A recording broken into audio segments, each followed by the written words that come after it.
Agar siz narsist va abyuzer inson bilan oila qurgan bo'lsangiz, albatta sizga juda kerakli tavsiyalarni berib o'taman.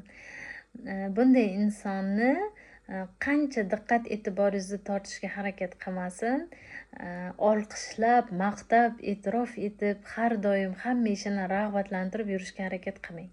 Foydasi yo'q. Chunki u ma'lum muddat o'zini nafsi, o'zini xohish istaklari qondirilgandan keyin sizni og'ir holatda tashlab ketadi, dilingizni og'ritadi, xafa qiladi. Siz ana endi o'zgarib qoldi erim, ana endi yaxshi bo'ladi, ana endi va'da berdi, uzr so'radi, endi bu xatoni qilmaydi, endi yaxshi inson bo'ladi deb umid qilib o'tirgan joyingizda shunday yaxshi niyatlaringizni, yaxshi tilaklaringizni, umidlaringizni so'ndirib ketadi.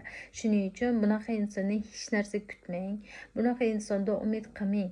Shunchaki bunday inson bilan qanday hayotingizni davom ettirishingiz mumkin? Agar farzandlaringiz bo'lsa, o'rtada qanday yashashingiz mumkin? Shunchaki o'zingiz bilan band bo'lib, o'zingizni hayotingizda yashab, o'zingiz uchun nimadirlar yaratib, topib, harakat qilib, bunday inson bilan yashab ketishingiz mumkin. Bunday insonlar hech qachon birovi haqiqatini tan olmaydi. Abyuzer va narsist insonlar bu nafaqat erkaklar, balki bunaqa ayollarimiz ham ko'p. Bular faqat manipulyatsiya asosida ish ko'radi. Bular faqat insonlarni diqqat e'tiboriga tushgandagina o'zini kuchli his qiladi va har doim insonlarni tanqid qilish ostidan, qoralash ostidan, ayblash ostidan ish ko'rishadi. Asosan bunaqa insonlar borku, qaysidir bir vaziyatda sizga nimadir va'da bergan bo'lsa, eslatsangiz hech qachon tan olmaydi.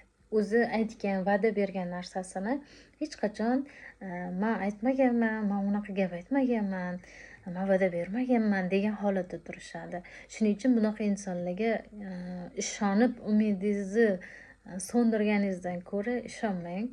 Shunchaki befarq, bee'tibor bo'ling va o'zingizni hayotingizda yashang. Va mana shunda bu inson ham u qadar ko'p sizni haqoratlab, hurmatsizlik qilib, baxtsiz qilishga urinmaydi va yana ham sizni e'tiboringizni o'ziga qaratish uchun yangicha usullarni o'ylab topishga harakat qiladi.